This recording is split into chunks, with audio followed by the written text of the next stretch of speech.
Hi, welcome to Enter the Bunker, where we launch you into thriving. Each week we talk about a different virtue that can be used as a building brick to build your own personal bunkers. We share personal stories, as well as tips and tricks to help you thrive instead of survive. So sit down, relax, and enter the bunker.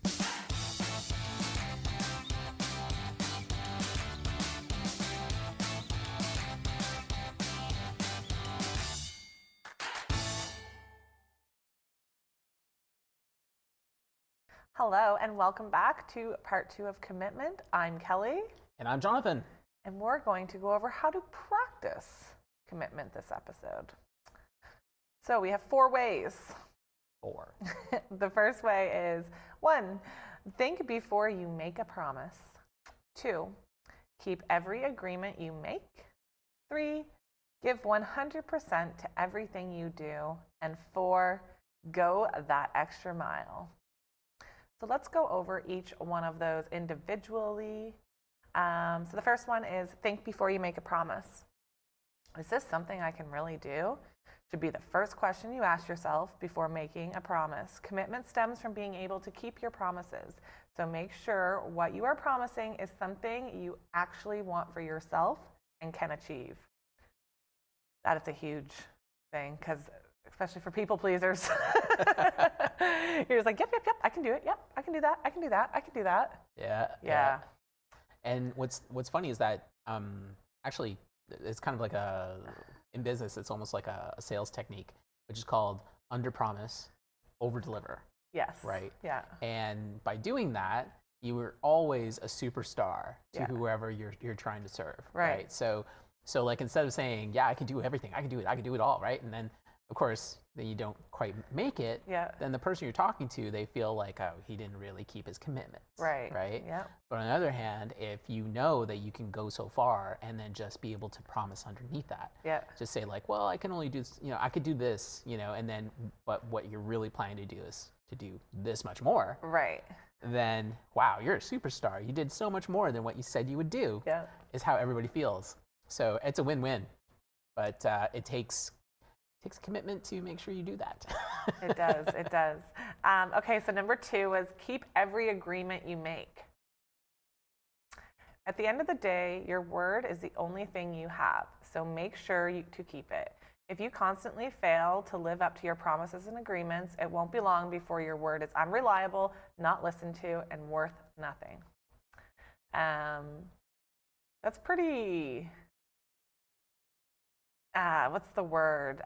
Pretty, like when something stern, firm. What's the word I'm looking for? Pretty stern. Not stern. But it's very like makes you think. Like, holy crap. To the point. To the point. Yes. Okay. Thank you. That's perfect. So yeah, again, this has to do, like, to me, this sounds like business again. You keep your agreements, right? And if you're in business, if you're the type that's in business that you don't keep your commitments, man, you just might as well not even bother. You might as well not bother. Because like I have a very short fuse for dealing with people who, like, if they say they're going to do something and they don't do it, it's just like, why am I working with you then? Right? It's just like everything really, there's so much trust that goes into business relationships. Right? And there's an expectation, right? And this is why actually a lot of businesses, they'll sign contracts, right? So it starts with an agreement in writing, right? Yeah. And that's so that it's like, okay, we all agree that this is what's going to happen, and this is what you're committed to, and this is what we're committed to, right? And this is how it's going to work. Yeah. And it's all put into writing to make sure that that's what happens. But guess what? Doesn't always happen that way, right? Right. And unfortunately, and if you're not going to be able to keep up with that, you just shouldn't be in business, right? And you're not going to get very far, because you do that to one, you do that to a second, you do it to another, and before you know it, nobody wants to deal with you. That's what I was just going to say, because like a lot of the time in business too, like business owners, people who are in business, they're all like, they got their own little business groups. Yeah. Separate. So your name, just because, and if you like didn't keep your agreement with, like, say one's top poncho person, then they're going to tell their friends who are going to tell their friends. So you might not even get another agreement to disappoint. You just get blacklisted. Yeah, so, exactly. So to me, like this really speaks to me in terms of business, but in a personal sense, think about how it is, you always have that one friend, right? There's that one person who says, always says like, oh yeah, I'll do that. And like, oh yeah, sure. Yeah. Oh, we'll do that.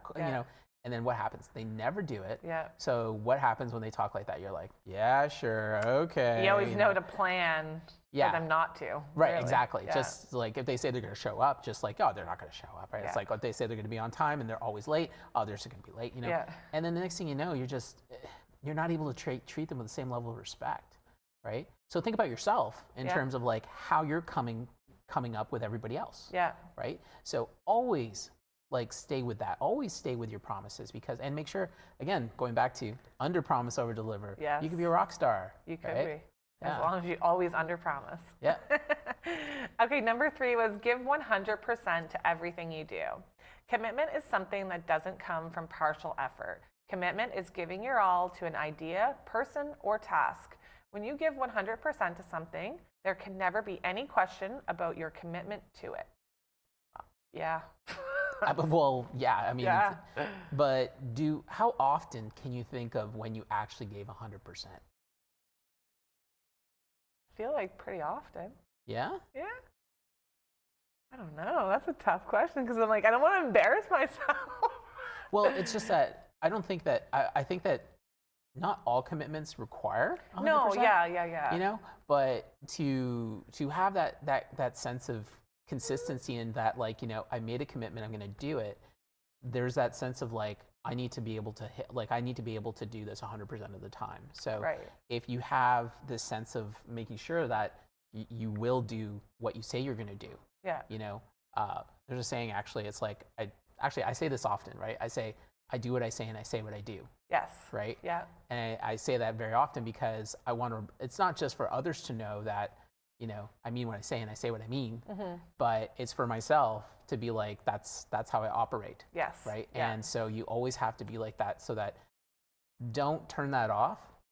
And once you get started, once you really do put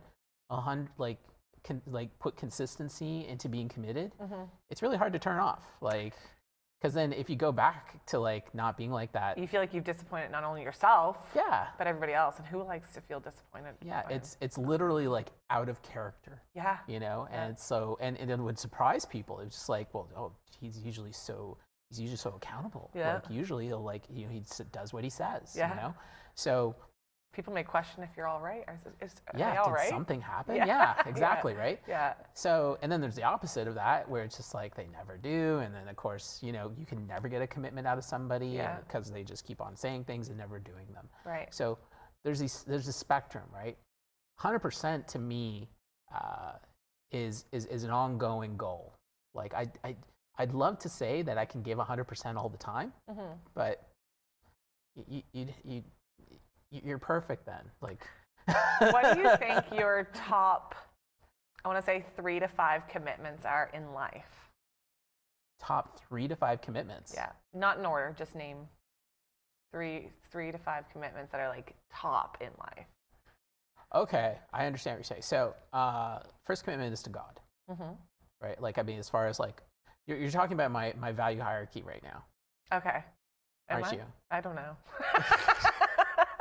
We talked about this in previous episodes, where it's like we're talking about like value hierarchies and how everybody has one. Yes, sorry, right? Yeah. So I mean, in terms of commitments, the first commitment has to be to God. Yeah. Like, because that's where that's what just pretty much decides everything else. Yeah. Right. And then second would be to my family. Yeah. Right. In terms of commitments. Right. Third would be to my business. Yeah. Which is this. Yeah. And so then fourth would be, I'd say, to myself. Yeah. Which is weird, where I put myself fourth. Yeah. Right? Well, I said it didn't have to be in order. Okay, fair enough. And then, as far as like 5 goes. Yeah, and I only said 3 to 5. So if you don't have it, like. Specifically, I would say, yeah. When I said commitment to myself, I think outside of that, I think 5th is commitment to creation. Okay. So it's hard to. I understand. It's hard to put that into words, but to me, there's a process, like in terms of my place here in the world is to create. Yeah. Right. And so that's translated into what I'm doing with blockchain technology. Right. Right. So I'm very focused in that. So my commitment to that is definitely within the top 5. Some might even say, well, you put that above God. Let's be serious. So some might say that just based on everything I talk about all the time, right? But in terms of commitments, that's definitely like the commitment to create is something which I hold very high. Yes. I think those are all great commitments. And I didn't expect anything different, honestly, but I was just curious if in my head was like the same. Okay, number 4, go the extra mile. Once you are in the habit of, funny, you were just saying this. Once you're in the habit of giving 100% to everything you do, go a little further. Go that extra mile. Do more than what is expected of you. Once you start to become a master at commitment, 100% is the minimum. Right. I still don't believe in 100% though. Like I'd like to, it's nice to say, it's nice to say, I gave 100%, and all that kind of stuff. Truth is you're always evolving, and it could always be better, and maybe that's just me. And me actually reading this when it's like, go a little further, because we were just talking about once you are a committed person, it's hard to not be committed and people will start to question. So this actually made me think maybe don't go a little further, because then they're going to expect you to go a little further every time. How many people say that, right? It's just like, well, I better not say anything because now they're going to expect it from me, right? Yeah. And truthfully, I actually can understand that, me right? Too, because guess what? You're taking on responsibility, you're taking on a situation. And sometimes you're in a situation where you're looking at dealing with a commitment where there's moving parts. Right. Especially in business, like where you have multiple parties, or you're dealing with something where you're going to be creating something which has moving parts that are out of your control. Yeah. And it's like, commit to that. It's like, like it could go terribly wrong, right? So why would I do that? Maybe I should just step back and go, I can't do that. Yeah. And I actually know a lot of people in business that are like that. Like they will not commit to a lot of things simply because they know they won't be able to, they know they won't be able to deliver in any meaningful framework that others would be looking for. So it's about managing expectations, right? In this case, though, the truth is that once you start, and this has to do with managing your own, what you can do, right? Yeah. And being able to differentiate your commitments against what others might be involved. Right. So people, goals, events and things like this that we're committed to, we want to separate what it is that we can do for that's within our control versus whatever else it is that we're being committed to, so that for our own goalposts, we can be able to have a framework around that and be able to meet 100% of that, versus getting into a situation where there's moving parts and suddenly you've made commitments to things that are out of your control and you really weren't able to be able to handle, so that you could meet those commitments. Right. So you definitely want to do this. You definitely want to do this over again. You want to be able to keep on at. Yeah. But again, 100% to me is just something you're always striving for. Yeah. But you're never really going to achieve it because you're always going to improve. Right. Always.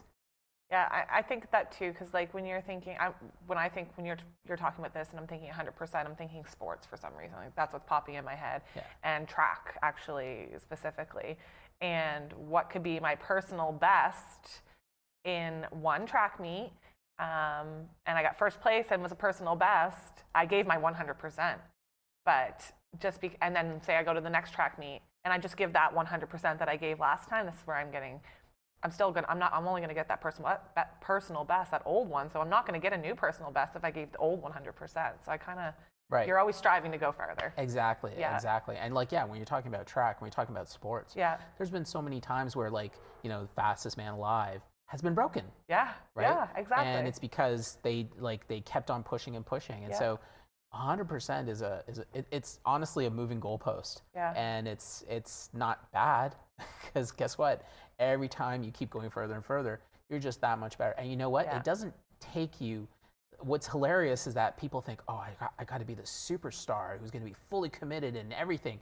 But you don't, because you know what? Most people aren't even close, right? Yeah. Most people, they really don't keep their commitments. So all you got to be is just that 1%, a little bit more. But it's just like track, right?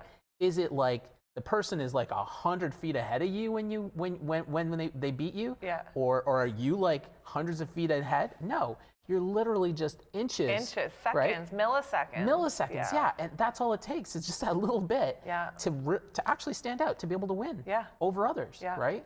And so it just takes those little bits of these building bricks, you know, that makes that slight difference that just creates a huge improvement in your life. So like if your commitments, you might be like, there might be something in the way that you're doing things today, right? Where you keep on saying things in a certain way, catch yourself, stop it, right? And just be sure that it's like, okay, these are things I committed to. I'm going to under promise, I'm going to over deliver, right? Instead of saying, I'll have it to you today, you know, and you know you're not going to, say, I'm going to get that to you 2 days from now and deliver it tomorrow. Right. I'm going to really keep this in my head. Under promise, over deliver. Because I have a lot going on, like in personal life, work, and there's a lot going on. So like I'm really gonna. Last time I know we practiced appreciation, and what I turned that into, and I said that in the previous episodes of the podcast. But now I'm gonna focus on. Well, I'm gonna still focus on that too. But now I'm gonna even put this into my life and under promise, over deliver. There you go. Yeah, I probably shouldn't have clapped while saying that. All right. And that was how to practice commitment. So stay tuned with us next week for peacefulness. Peace. Bye-bye. See you then. Thank you for listening to Enter the Bunker. Make sure to follow us on Instagram where you can share your story and also look at behind the scenes of how we make our podcast. You can watch the video version of this podcast on YouTube by simply searching Enter the Bunker. Tune in next time as we launch into thriving.